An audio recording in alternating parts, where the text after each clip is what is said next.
आदरणीय मित्रों, आज एक अत्यंत गंभीर विषय को लेकर आप सबके सामने समुपस्थित हूँ। विषय यह है कि विगत कुछ दिनों से सोशल मीडिया में यह प्रचार किया जा रहा है कि कैम्ब्रिज विश्वविद्यालय के एक 27 वर्षीय शोधक छात्र के द्वारा 2500 वर्ष पुरानी संस्कृत की गुत्थी को सुलझा दिया गया, जो गुत्थी अभी तक अनसुलझी थी। और इसका प्रसारण आज तक जैसे राष्ट्रीय स्तर के चैनल के माध्यम से भी किया गया और स्थानीय समाचार पत्रों में भी यह समाचार छपा। मूल रूप से यहाँ जो बात ज्ञातव्य है वह यह है कि न तो कोई ऐसी गुत्थी थी जिसको सुलझाया गया हो, केवल यह प्राथमिक रूप से कैम्ब्रिज विश्वविद्यालय का एक षड्यंत्र प्रतीत हो रहा है, जो यह सिद्ध करना चाहते हैं कि भारतीय आचार्यों के द्वारा आचार्य पाणिनि जी के सूत्रों का, विशेषकर विप्रतिषेधे परम कार्यम, इस सूत्र के परम इस अंश का जो व्याख्यान किया गया वह व्याख्यान सर्वथा अवैज्ञानिक है, अव्यावहारिक है और कंप्यूटर की दृष्टि से तो सर्वथा अनुपयोगी है। ऋषिराज पोपट के द्वारा ऐसा दावा अपने शोध प्रबंध में किया गया है। उनका मुख्य उद्देश्य, जहाँ तक मुझे लगा और जहाँ तक वो अपने साक्षात्कार में बोले भी हैं, कि आचार्य पाणिनि जी के विप्रतिषेधे परम कार्यम इस सूत्र की गलत व्याख्या आचार्य कात्यायन के द्वारा की गई और उसी गलत व्याख्या को सभी आचार्य स्वीकार करते गए, जिससे समस्या और ज़्यादा उलझ गई। तो समस्या कहाँ उलझी जिसको उन्होंने सुलझाया? तो बात यह है कि शायद वह कंप्यूटर के अनुकूल अष्टाध्यायी के सूत्रों को व्यवस्थित करना चाहते हैं ताकि कंप्यूटर संस्कृत के सभी शब्दों को आसानी से ग्रहण कर सके। यह उनका उद्देश्य प्रतीत हो रहा है। इसीलिए उन्होंने विप्रतिषेधे परम कार्यम इस सूत्र के परम इस अंश पर मनगढ़ंत एक तर्क दे डाला, जिससे वह यह सिद्ध करना चाह रहे हैं कि कंप्यूटर मेरे तर्क से देवैहि इत्यादि संस्कृत के शब्दों को ज़्यादा आसानी से पकड़ पाएगा।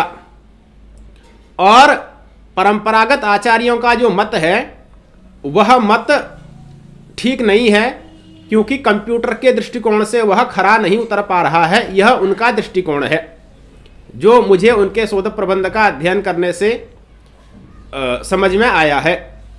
अब पहली बात तो यहाँ पर यह समझनी चाहिए कि भारतीय आचार्यों ने भाषा में प्रयुक्त शब्दों के साधुत्व के लिए, समस्त शब्दों के संग्रह के लिए अष्टाध्यायी में आए हुए सूत्रों की व्याख्याएं की। उसमें आचार्य कात्यायन हुए, आचार्य पतंजलि जी हुए। आचार्य पतंजलि जी ने सारे ही शब्दों का संग्रह हो जाए, सारे ही शब्दों की सिद्धि हो जाए, इसके लिए विभिन्न प्रकार से सूत्रों का व्याख्यान किया और विप्रतिषेधे परम कार्यम इस सूत्र के परम इस अंश पर भी उन्होंने व्याख्यान प्रदत्त किया, जो अनेक प्रकार का व्याख्यान है। अब उनका उद्देश्य तो उस समय कंप्यूटर रहा नहीं होगा, उनका उद्देश्य तो मानव को व्यवहार के लिए शुद्ध भाषा उपलब्ध कराना, यह मुख्य रहा। उसी को लक्ष्य करके उन्होंने सूत्रों का व्याख्यान किया और समस्त संस्कृत के शब्दों की बहुत ही कम परिश्रम से, जिसको हमारी भाषा में लाघव कहा जाता है, एक लाघव मूलिका दृष्टि त्रिमुनि व्याकरण ने पूरे संसार के सामने रखी। उससे जो कोई भी व्यक्ति इस संस्कृत व्याकरण का अध्ययन कर लेता है उसको साधु शुद्ध शब्दों का बहुत ही कम परिश्रम से ज्ञान हो जाता है और वह शुद्ध शब्दों का प्रयोग करके अपने अभीष्ट अर्थ की प्राप्ति तो करता ही है, साथ ही पुण्य की प्राप्ति भी उसको होती है। किंतु चूंकि अभी तक कंप्यूटर के क्षेत्र में यह पारंपरिक व्याख्यान कितना उपयोगी है अथवा कितना अनुपयोगी है, इस प्रकार का कोई शोध तो दृष्टिगोचर होता नहीं है। इसीलिए हम यह भी नहीं कह सकते कि यह पारंपरिक व्याख्यान कंप्यूटर की दृष्टि से अनुपयोगी होगा। हो सकता है यह पारंपरिक व्याख्यान ही कंप्यूटर की दृष्टि से ज़्यादा उपयोगी हो अपेक्षा की ऋषिराज पोपट जी के व्याख्यान की अपेक्षा। तो कहने का तात्पर्य यह हुआ कि ऋषिराज पोपट ने केवल अपने कंप्यूटर के हिसाब से कुछ सूत्रों को, अष्टाध्यायी के सूत्रों को उसमें व्यवस्थित करने के लिए यह जो मनगढ़ंत तर्क तैयार किया है, इस तर्क पर भी अगर हम विचार करें तो मुझे नहीं लगता कि उनके इस तर्क से यह संस्कृत भाषा या संस्कृत के शब्द कंप्यूटर पूर्ण रूप से ग्रहण कर पाएगा, कंप्यूटर समझ पाएगा और उनका प्रयास सार्थक होगा। यह मैं इसलिए कह रहा हूं क्योंकि मैंने उनके शोध प्रबंध का अध्ययन जब किया तो कुछ स्थल मुझे ऐसे दिखाई दिए जो मैं आप लोगों के सामने रखना चाहता हूं। जैसे कि अपने शोध प्रबंध के द्वितीय अध्याय को जब वह शुरू करते हैं, जो कि शोध प्रबंध का पृष्ठ नंबर 33 है, उसमें वह मुख्य रूप से विप्रतिषेधे परम कार्यम इस सूत्र पर विचार करते हैं और विप्रतिषेधे परम कार्यम पर एक नया दृष्टिकोण समुपस्थापित करने का प्रयत्न करते हैं। उन्होंने SOI और DOI इस प्रकार से दो विभाग किए हैं। उनका कहने का तात्पर्य यह हुआ कि SOI का मतलब यह हुआ कि जहां पर एक ही स्थानीय के स्थान पर दो कार्य प्राप्त हैं तो वो तो SOI का क्षेत्र हो गया, और जहां पर डिफरेंट स्थानीय है, अलग अलग स्थानीय हैं, स्थानीय दो हैं, वहां पर अगर दो सूत्र एक साथ प्राप्त हो रहे हैं तो वो DOI का क्षेत्र हुआ। अब उसमें इनका यह कहना है कि विप्रतिषेधे परम कार्यम जो सूत्र है वह आचार्य पाणिनि जी के द्वारा DOI के लिए बनाया गया है, अर्थात जहां पर स्थानीय भिन्न भिन्न हैं वहीं पर विप्रतिषेधे परम कार्यम सूत्र लगेगा। जहां पर स्थानीय एक ही है, समान स्थानीय है, सेम स्थानीय है, वहां पर विप्रतिषेधे परम कार्यम सूत्र नहीं लगेगा। अब जब यह आगे इन्होंने सोचा कि जहां पर समान स्थानीय है वहां पर फिर कैसे कार्य होगा, तो उस पे ये लिखते हैं अपने शोध प्रबंध के पृष्ठ संख्या 34 पर कि Panini does not give us any explicit instructions about solving SOI। ये लिखते हैं कि पाणिनि जी ने हमको ऐसा कोई भी समाधान नहीं दिया है जो समान स्थानीय वाले स्थान पर लग सके। तो इनका कहने का मतलब है कि जहां समान स्थानीय है वहां के लिए पाणिनि जी ने कोई समाधान नहीं दिया है, तो समान स्थानीय वाले स्थल को इन्होंने स्वतंत्र कर दिया। प्रश्न हुआ कि फिर वहां पर समस्या का समाधान होगा कैसे, तो आगे लिखते हैं in my view if two rules are applicable simultaneously to the same operand, the rule that is more specific, which we may call the special or exception rule, wins। ये लिखते हैं कि जहां पर समान स्थानीय वाला स्थल है वहां पर जो एक्सेप्शन होगा अर्थात जो अपवाद होगा वो लागू हो जाएगा और अपवाद से वहां काम चल जाएगा। इसी व्यवस्था को पारंपरिक भाषा में क्या कहा जाता है उसको ये लिखते हैं कि note that this is similar to the traditional notion that an apavada exception rule defeats an utsarga general rule. ये कहते हैं कि जो मैं बात बता रहा हूं कि जो विशेष स्थल है वहां पर अपवाद से काम हो जाएगा, इसी को परंपरागत भाषा में उत्सर्गापवाद विधि कहा गया है। अर्थात वहां पर विशेष स्थल में उत्सर्ग सूत्र का अपवाद सूत्र बाध कर लेगा। अब इस बात का स्पष्टीकरण आगे चल करके पृष्ठ संख्या 50 पर होता है, जब यह देवही रूप की सिद्धि करते हैं। पृष्ठ संख्या 50 पर इन्होंने देवही रूप की सिद्धि की है। देवही रूप की सिद्धि में ये क्या करते हैं कि देव शब्द से जब हम तृतीया विभक्ति बहुवचन का भिस प्रत्यय लाते हैं तो भिस प्रत्यय लाने पर यहां पर दो सूत्रों की प्राप्ति हो रही है। एक तो सुपी च बहुवचने झल्येत सूत्र के द्वारा एत्व की प्राप्ति है, अर्थात देव शब्द के व के अ के स्थान पर एक ही प्राप्ति हो रही है, और अतो भिसा ऐस सूत्र के द्वारा भिस के स्थान पर ऐस की प्राप्ति हो रही है। ये दो सूत्र एक साथ प्राप्त हो रहे हैं। अब यहां पर पोपट जी के अनुसार यह एक्सेप्शन वाली स्थिति बन रही है, अर्थात इनका कहना है कि इनके अनुसार यहां पर विप्रतिषेध वाली स्थिति बन रही है। इनका कहना है कि यहां पर विप्रतिषेध हो गया है। बहुवचने झल्येद और अतो भिसा ऐस ये दोनों सूत्र ब्लॉक हो गए हैं। ये लिखते हैं कि therefore 719 and 73103 block each other. 719 हुआ अतो भिसा ऐस और 73103 हो गया बहुवचने झल्येद। तो लिख रहे हैं therefore 719 and 713 block each other, कि 719 और 73103 ये आपस में ब्लॉक हो गए हैं। This is a case of mutual blocking, और ये केस जो है ये म्यूचुअल ब्लॉकिंग का बनता है, अर्थात जिसको हम विप्रतिषेध कह रहे हैं उसी को ये म्यूचुअल ब्लॉकिंग कह रहे हैं कि ये स्थिति म्यूचुअल ब्लॉकिंग की बनती है। इसीलिए यहां पर इन्होंने समाधान क्या दिया? इन्होंने समाधान यह दिया कि पर शब्द का अर्थ अगर आचार्य पतंजलि जी के हिसाब से पर सूत्र लिया जाएगा तो पर सूत्र तो बहुवचने झल्येत हो गया, वो लग जाएगा। वो लगेगा तो देवे भी रूप बनेगा, देवई रूप तो बन नहीं पाएगा। इसलिए पर शब्द का अर्थ करेंगे हम RHS, अर्थात राइट हैंड साइड कार्य, दाहिने हाथ वाला जो कार्य है वो किया जाएगा।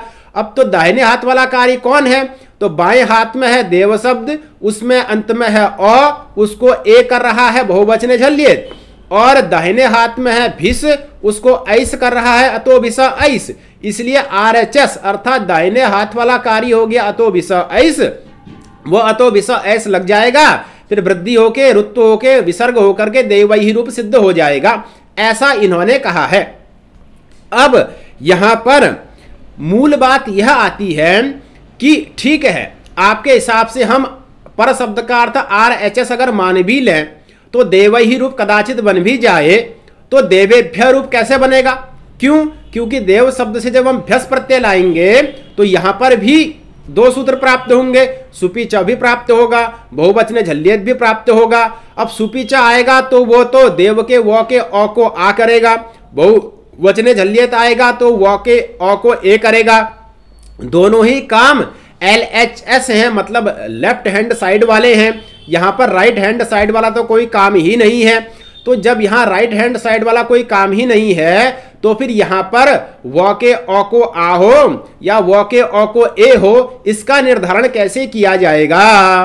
तो इसका तर्क इन्होंने पहले दिया कि यहां पर चूंकि बहुवचने झल्येत अपवाद हो जाएगा सुपीचा का, इसीलिए वह बहुवचने झल्येत लग जाएगा। अब मैं यहां पर यह प्रश्न करना चाह रहा हूं कि आखिर आप बहुवचने झल्येत को अपवाद कैसे सिद्ध करेंगे, अथवा आपका कंप्यूटर ये कैसे समझ पाएगा कि बहुवचने झल्येत देवधन भ्यस यहां पर सुपीचा का अपवाद हो गया है, इसीलिए यहां पर सुपीचा से अ को आ नहीं होगा बल्कि अ को ए होगा। यह बात कंप्यूटर कैसे समझेगा? यह बात मानव तो समझ सकता है, मानव मस्तिष्क चलो समझ जाएगा कि भाई झलादि बहुवचन सुप में ये लगेगा और ये बहुवचन झल्येत लगेगा, और जहां बहुवचन नहीं है वहां सुपीचा लग जाएगा, तो कदाचित मानव तो समझ सकता है, लेकिन कंप्यूटर ये बात कैसे समझेगा कि यह अपवाद बहुवचने झल्येत अपवाद हो जा रहा है और वह सुपिच उत्सर्ग हो जा रहा है।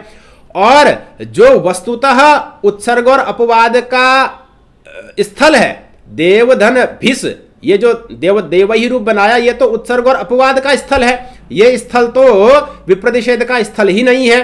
तो उन्होंने जो स्थल विप्रतिषेध का नहीं है उसको तो विप्रतिषेध का स्थल बना दिया, जो विप्रतिषेध का स्थल है देवेभ्य उसको वो उत्सर्गापवाद का स्थल बना रहे हैं, अर्थात सामान्य नियम और विशेष नियम का स्थल बना रहे हैं। तो ठीक है, ये बात वो कंप्यूटर की दृष्टि से कर भी रहे हैं, लेकिन कंप्यूटर इस बात को कैसे समझ पाएगा कि ये अपवाद का स्थल है और ये राइट साइड और लेफ्ट साइड वाला स्थल है या विप्रतिषेध का स्थल है।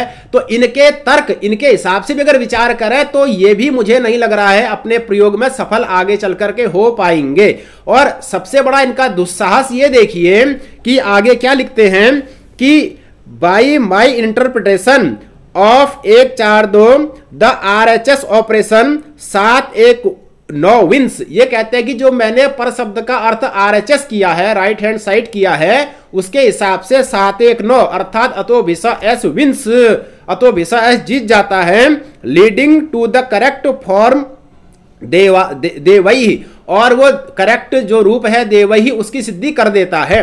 तो इनके हिसाब से देवई की सिद्धि हो जा रही है। आगे पतंजलि ऋषि पर कितना बड़ा ये आक्षेप कर रहे हैं, उनका कितना बड़ा अपमान ये कर रहे हैं, वो आगे ये लिखते हैं in his comments on 719 Patanjali tries to solve this conflict by using परत्व। ये कह रहे हैं कि ये जो समस्या थी देवधन भिस की, जिसको कि मैंने RHS के माध्यम से सुलझा दिया, इसी समस्या को आचार्य पतंजलि जी ने परत्व के आधार पर सुलझाया।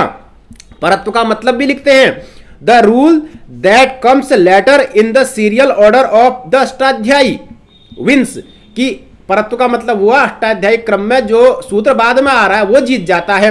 तो इसको लिख रहे हैं but that gives the wrong answer. ये लिख रहा है कि आचार्य पतंजलि जी ने जो देवभिस में बहुवचने झल्लियत को परत्व के आधार पर जो व्यवस्था उन्होंने दी है वो रॉन्ग आंसर, उन्होंने बिल्कुल गलत व्यवस्था दी है, क्योंकि इस व्यवस्था से देवई रूप नहीं बन पाएगा। अगर देवधन भिस यहां पर हम विचार करें कौन पर वाला है, तो पर वाला तो वहां पर बहुवचने झल्लियत है, उससे तो एक तो होगा, तो देवे भी बनेगा, देवई रूप तो बनेगा नहीं। तो पतंजलि जी ने जो पर का अर्थ पर सूत्र कर दिया, उसके हिसाब से देवई ही रूप नहीं बन पाएगा, देवे भिस रूप बनेगा। जबकि मूल स्थिति यह है कि वहां पर देवई ही बनता है, क्योंकि वो वहां पर विप्रतिषेधे परम कार्यम सूत्र लगता ही नहीं है।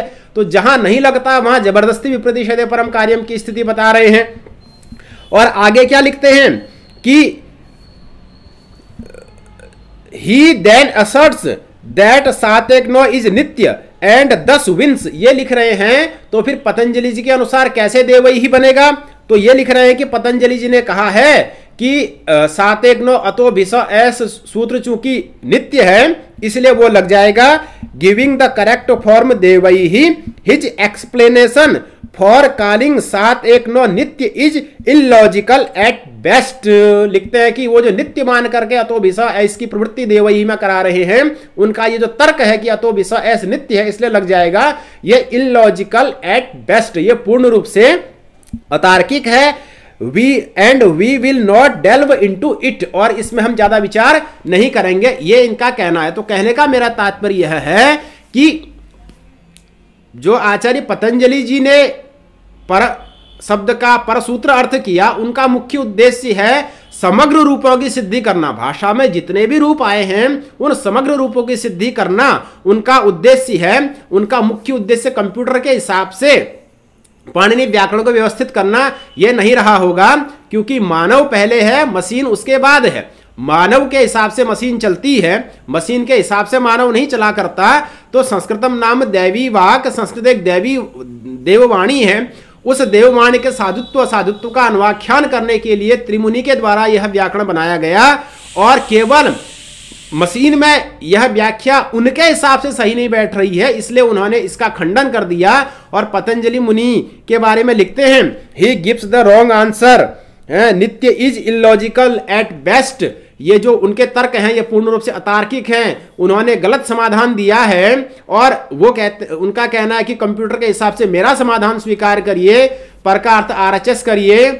तो कहने का तात्पर्य यह है कि कंप्यूटर कदाचित RHS को समझ भी जाए, राइट हैंड साइड वाली बात को समझ भी जाए, किंतु कंप्यूटर अपवाद वाली स्थिति को कैसे समझेगा। बहुवचने झल्लियत अपवाद है और सुपीच उसको वो बांध लेगा। सामान्य सूत्र सुपीचा है, बहुवचने झल्लियत विशेष सूत्र है। ये सारी बातें कंप्यूटर कैसे समझ सकता है? ये सारी बातें पूर्ण रूप से अतार्किक लगती हैं। और जो स्थल उत्सर्गापवाद का है उसको जबरदस्ती विप्रतिषेध का स्थल दिखाने का एक दुस्साहस करना, और जो स्थल विप्रतिषेधे परम कार्यम का है, विप्रतिषेध का है, उसको उत्सर्गापवाद का दिखाने का एक दुस्साहस करना, ये सारी की सारी भाषागत विसंगतियां उनके कारण आगे चल करके आनी है उनके मत में। इसीलिए निश्चित रूप से उनका उद्देश्य केवल इतना है कि मैंने कंप्यूटर के हिसाब से चूंकि अष्टाध्यायी के सूत्र को व्यवस्थित कर दिया है, जो कि आज तक के वैयाकरण या आज तक के